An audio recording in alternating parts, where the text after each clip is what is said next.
Bienvenue à Les Affaires Brassicole, votre balado sur l'entrepreneuriat brassicole du Québec, avec Leonardo Calcagno de Baron Mag. Bonjour tout le monde, ici Leonardo Calcagno des Affaires Brassicole. J'espère que vous allez bien tout le monde et bienvenue à notre spéciale hors-série de musique. Comme vous savez, cette année, Baron Mag, on fête les 20 ans de la gamique. On a été partenaire avec eux depuis le début. On a été un des cofondateurs avec ça. Puis bien sûr, comme toujours, la musique puis la bière, la musique puis l'alcool, la musique puis les trucs qui existent. Ça va très bien ensemble. Puis on a été bien contents quand on a eu un courriel de la gang de la Workstation. Ils ont fait une collaboration avec la gang avec Clément Jacques. Ils ont fait une bière qui s'appelle la F350. Honnêtement, je ne connaissais pas beaucoup Clément Jacques, à part sa moustache, parce que ça fait vraiment une bonne moustache porn des années 70. Puis, une bonne moustache de musique. Tu sais. À un âge, il faut être cette moustache-là. J'ai chanceux de bien sûr écouter sa musique après ça, d'écouter un peu plus son univers, tout ça. Puis aujourd'hui, on se donne un petit. On parle avec eux autres, parle un petit peu comment ça a été fonctionné, tout ça. Bien sûr, on va parler de marketing, stratégie, de tout ce qui se passe en arrière de ça. On salue Clément Jacques, comment ça va? Ça va super bien, vous autres? Excellent. Puis Victor, comment ça va? Ça va super. Très content d'être avec toi, Léo. Excellent. Écoute, en plus, on ne s'est pas vu depuis longtemps. C'est même en avril, quand il faisait froid. On sent le froid encore. Écoute, number one, Clément Jacques, comment ça va? Comment ça a été avec l'album Iris qui est sorti, tout ça après qui s'en vient? Comment ça va, tout ça, avec tout ce qui se passe? Il y a beaucoup de choses qui se passent. J'aurais de la misère à savoir par où commencer. Si je commence par le début, ben, en tout cas, peut-être ça va m'amener à t'expliquer le concept. Ou en tout cas, j'ai décidé, j'avais arrêté de faire de la musique pendant 7 ans. OK. Puis j'ai mis mon ego de côté pour une fois dans ma vie. J'ai voulu collaborer avec plein de belles et bonnes personnes qui voulaient que du bon pour moi. Puis depuis que j'ai comme ouvert les valves là-dessus, écoute, on a fait l'album à Nashville finalement au complet. On est revenu ici, on a un album qui est nominé à la disque pour une première fois dans ma vie en 20 ans de carrière. Puis il y a plein de choses qui se développent en périphérie de tout ça, dont la bière avec la Workstation. Puis il y a vraiment juste des belles affaires en ce moment. Fait que moi, je suis comme, j'essaie juste comment je pourrais dire, c'est overwhelming un peu à quelque part parce que c'est beaucoup de stock. Puis, puis je travaille encore sur des chantiers de construction. Fait que je jongle un peu avec la beauté de tout ce qui m'arrive en ce moment. Puis le prendre puis me dire que c'est. Tu sais, en tant qu'artiste, des fois, on a de la misère à prendre quand quelqu'un te met une tape sur l'épaule et dit c'est cool, qu'est-ce que tu as fait, bravo, c'est bon. Comme, mais là, j'essaie d'emmagasiner ça puis de continuer de faire des beaux projets avec plein de monde alentour. Fait que il y a beaucoup de choses qui se passent en ce moment, mais il y a pas mal juste du beau. Il y a toujours quelque chose de nouveau toutes les semaines. Puis moi, ça me fait capoter. Je suis vraiment content. Nice, nice. Puis bien sûr, Victor, on le connaît nous autres. Bon, ça fait longtemps qu'on se voit. On a été manger chez eux, découvert plein de ses bières, tout ça. Comment c'est arrivé, Victor, de travailler avec lui? Tu sais, on sait que tu es un fan de musique finie, tu amènes même des bands de partout. Chaque fois, ton line-up chez vous à Workstation est impressionnant. Comment c'est arrivé à vous autres de vous mettre ensemble pour faire une bière ensemble? Ben écoute, moi, c'est un. Tu sais, Clément, il était venu jouer déjà 2 fois, full band, à la Workstation dans les 3 dernières années. Puis, c'est arrivé, je me rappelle, j'étais en vacances cet été, il m'a écrit sur Messenger, il dit Hey, faut qu'on se parle, j'ai un projet. Je ne m'attendais pas à un projet aussi hot que ça, là, tu sais. Puis là, j'étais en vacances, là, vers ça, je reviens de vacances. Je ne sais pas comment on l'appelle, Nick, c'est ton agent, ton gérant?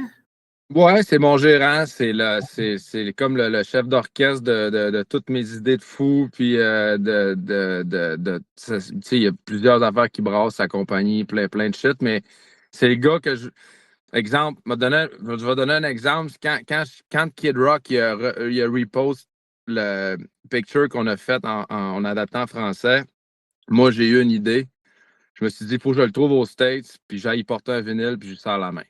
Ça, c'était mon idée de fou. Fait que lui, c'est lui que je lui ai dit ça, puis que 2 jours après, là, tu commences à le connaître. Ouais. Tu vois les courriels qu'il envoie. Quand tu as une idée, il la développe en crise. Fait que, tu sais, moi, j'ai dit ça après 5-6 rums dans mon garage. Puis 2 jours après, je m'apercevais qu'il avait écrit un courriel puis que le lien avait été fait avec Bob. Bob, c'est Kid Rock. Ouais. Puis je me retrouvais à aller chez eux. Finalement, mon idée de brosse, ben, j'ai été invité chez Kid Rock. Fait que mon idée de brosse, de vouloir brasser une bière au nom de la F350, c'est ramassé qu'on l'a fait. Là, j'arrive de goûter un cidre. Mon frère, il y a la hybride que tu connais, je pense, Ouais. Vic. J'arrive de goûter au cidre qui, lui, est rattaché là, à une autre chanson qui est Petite Rose. Mais là, on a fait la bière F350. En tout cas, bref, tout ça pour dire que Nick, on l'appelle comment? C'est le chef d'orchestre. C'est lui que je garoche mes idées, que n'importe qui va garocher une idée. Puis quand tu trouves qu'il y a un bon filon, le gars va faire que les choses se passent. Fait que c'est un gérant. Moi, je l'appelle le gros nounours, le gros chef d'orchestre. Ouais. En tout cas, moi, je l'appelle, moi, j'ai donné un nom ici à Wick, je l'appelle le Think Big. Il y a du monde qui l'appelle Bossman. C'est Ouais. comme Sincèrement, moi, Nicolas Lemieux, là, c'est de lui qu'on parle, il m'a appelé, puis il m'a parlé de, tu sais, il a mis en branle un peu l'idée de Clément, tu sais, qu'il y avait en arrière de ça. Ouais. Puis, tu sais, moi, nous autres, la Wick Station, on est hyper motivés par des projets comme ça. Fait que, tu sais, comme tu dis, Léo, la Wick, notre identité, la musique fait partie de l'identité de la Wick Station. Tu sais. Ouais. Oui, il y a la bière, il y a la restauration, mais la musique, c'est une grosse partie, tu sais, de notre identité. Fait que c'est pour ça que nous, on a sauté tu sais, à pieds joints dans ce projet-là qui, tu sais, là, cette semaine, ben, c'est ça, la semaine du 15 octobre, ça a commencé, là, le réseautage de cette bière-là, tu sais, sur les médias, les réseaux sociaux. Puis, tu sais, c'est une semaine assez excitante là, jusqu'à présent. Là, tu sais. Comment on fait pour travailler une bière avec vous autres? Parce que ça, vous avez lancé une bière, la F350, 4,5 d'alcool. Déjà, c'est bon, tu es dans la bonne. Tu sais, tout le monde est dans la buzz. Je suis allé cet été, j'ai passé par toutes les brasseries que je suis allé, tout le monde est dans moins de 4,5, 2,5 sans alcool. Comment on fait pour travailler une blonde, une PLL américaine blonde à 4,5? Est-ce que tu travailles avec Clément ou tu travailles tout seul? Comment vous vous balancez? Est-ce qu'il est au milieu, l'autre gars, le nounours, au milieu de ça? Comment ça fonctionne? Le nounours Think Big, lui, il ne boit pas d'alcool pantoute. Là. Ouais. Ouais, c'est ça. Fait que sur le côté goût de la bière, puis qu'est-ce qu'on. On est vraiment allé plus avec l'idée de Clément, qu'est-ce qu'il voulait. Puis l'idée de la F350, de la chanson, tu me diras si je me trompe, là, Clément, mais c'est un gros souvenir de jeunesse. Puis on voulait que cette bière-là, nous autres aussi, fasse comme une espèce de back in the past with une pale ale américaine, vraiment comme typique des bières que nous, on prenait quand on était plus jeunes, quand les premières brosses qu'on a virées. Puis cette bière-là est très réussite. C'est une pale ale américaine avec qui goûte beaucoup le malt, avec une amertume tranchante, très rafraîchissante.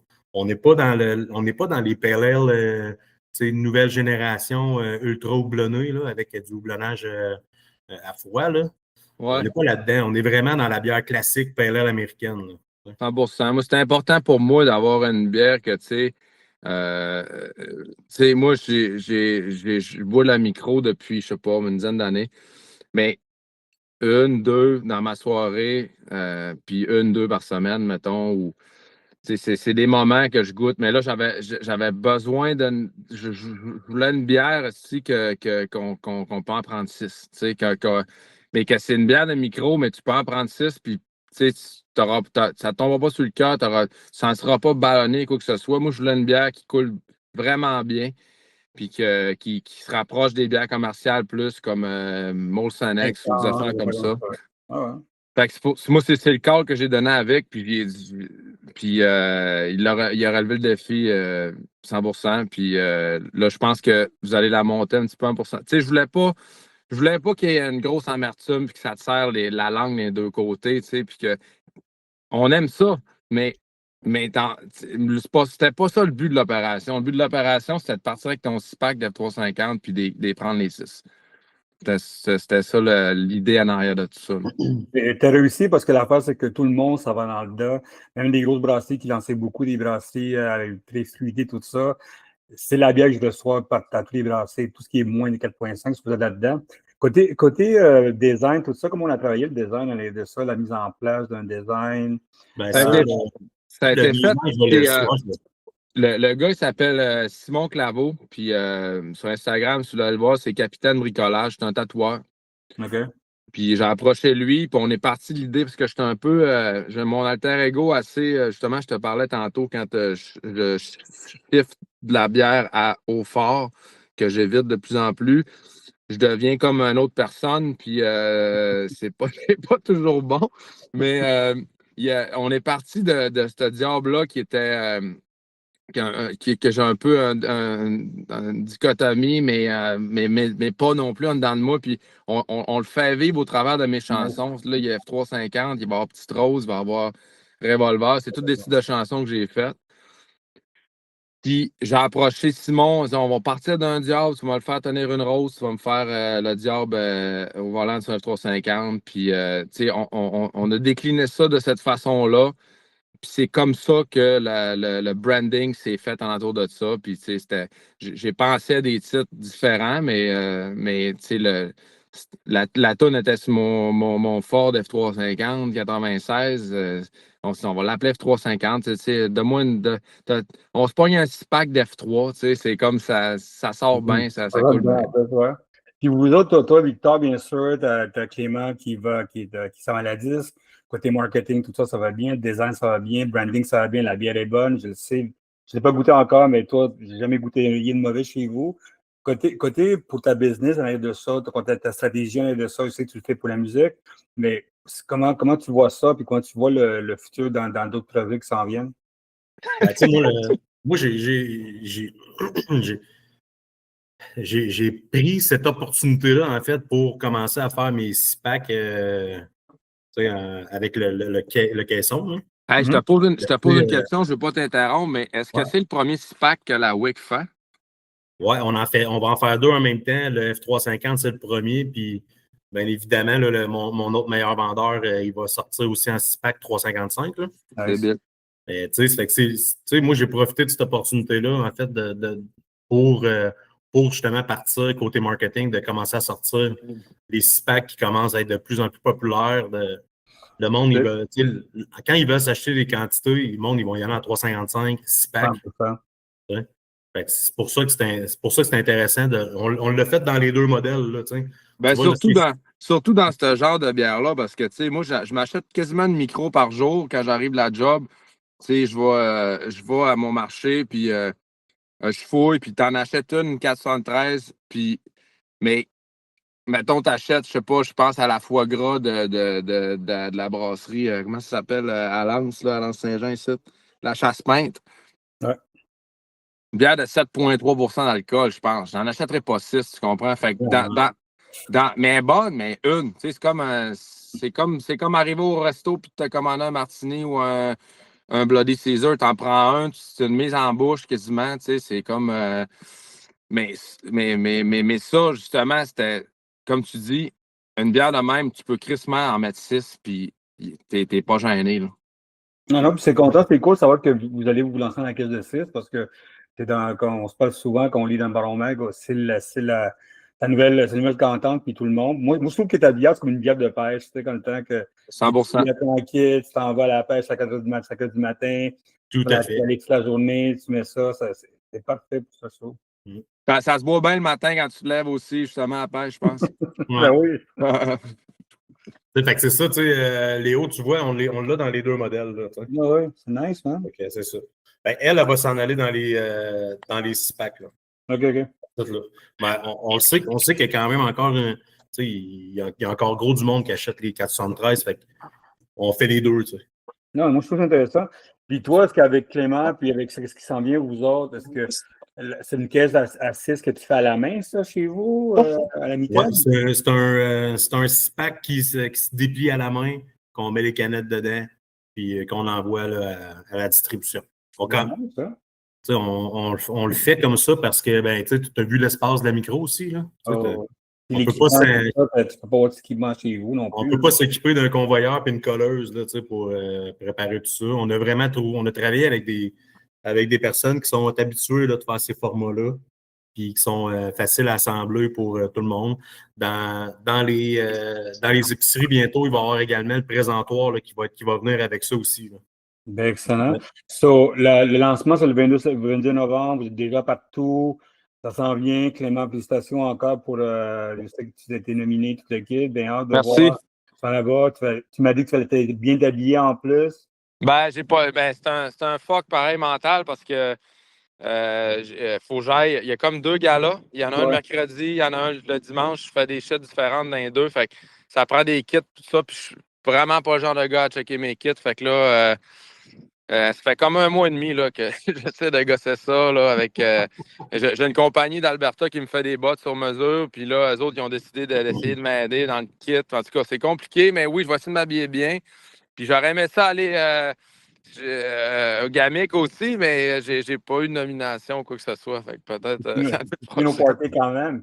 Puis bien sûr, Victor, on va te voir à la MBQ. Puis bien sûr, on a bien hâte de goûter à la bière. Ça donne moi un suspect pour qu'on goûte à ça. Puis Léo, toi, tu as officiellement l'invitation avec Nelson pour venir le 22, profiter de la belle soirée qui est en perspective avec le beau spectacle aussi de Clément qui va nous offrir avec Charles, son acolyte. Ah, ça va être trippant. La dernière fois qu'on l'a fait, on était 2, justement, je pense. Puis, écoute, on avait pleuré sur le stage. Je pense qu'on avait 1 tonne et demie de fête, puis tout le monde chantait.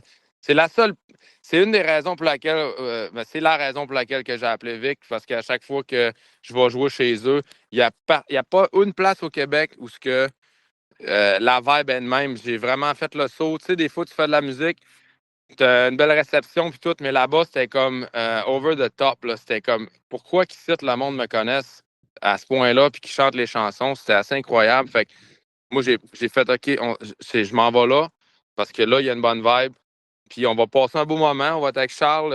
On va essayer les tunes de Iris pour la première fois en spectacle acoustique. Je pense qu'il va y avoir des belles discussions. Il va se passer ça va être. Il va y avoir de l'émotion, je pense. Non, puis ta place, Warwick, c'est très fun. J'aime beaucoup le côté intimiste, tout ça. C'est bien hâte. Excellent. Écoutez, merci beaucoup à vous deux. Comme merci à toi. C'est une autre série Baron Mag pour la Gamic. On vous invite bien sûr à la Gamic, tout le monde à triper là-dessus. On va mettre toute l'information pour la tournée qui s'en vient comme ça. Puis, merci beaucoup pour votre temps. Puis écoute, félicitations à Victor pour cette bière qui se lance à paquet de 6. Je m'attendais à savoir quand ça allait aller. Puis bien sûr, Clément, écoute, Godspeed. Puis on se parle dans pas long. Ben oui, certainement, mon ami. Ben, merci. Bonne journée.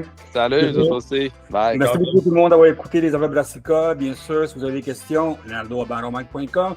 Envoyez-moi l'information. Allez chez Warwick. Allez voir Clément, nouveau album. On va mettre la vidéo aussi. Puis merci beaucoup. À la prochaine.